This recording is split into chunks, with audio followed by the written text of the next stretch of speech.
Кайырлы күн кадырменді тыңдармандар. Бүгінгі біздің сіздерге sunayын деп отырған тақырыбымыз Сатурн. Сатурн күннен санағанда 6-шы ғаламшар. Салмағы мен үлкендігі бойынша күн жүйесіндегі екінші орынға ие.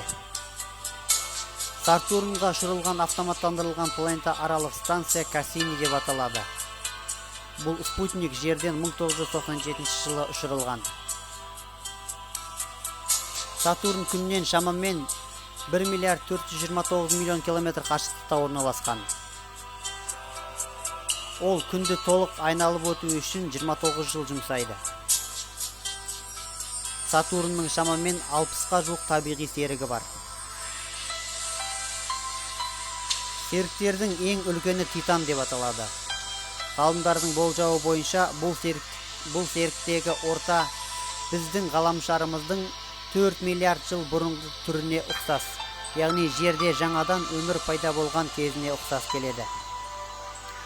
Сатурн газды ғаламшарлардың қатарына жататын күн жүйесіндегі ең топақ ғаламшар. Ғаламшардың массасы жерден 90 есе ауыр. Сатурнның жоғарғы атмосферасының 90% сутегінің және 7% гелийден тұрады.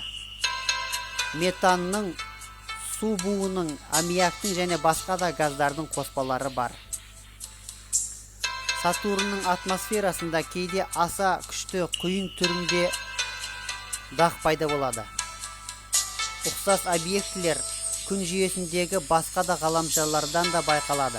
Мысалы, Юпитердегі үлкен қызыл дақ, Нептундағы үлкен қара дақ. Бұл ірі үлкен ақ доғал дақ Сатурнның бетінде шамамен 30 жыл сайын көрінеді екен.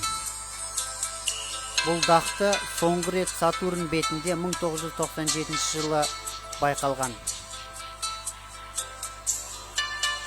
Сатурн күн жүйесіндегі көзге жерден көрінетін 5 ғаламшардың бірі. Күннің жарығы Сатурнға дейін шамамен 79-80 минутта жетеді.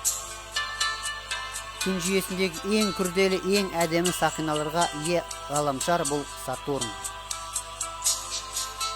Сатурн жайлы бүгінгі мәліметтердің реті осындай. Келесі кездескенше сау болыңыздар.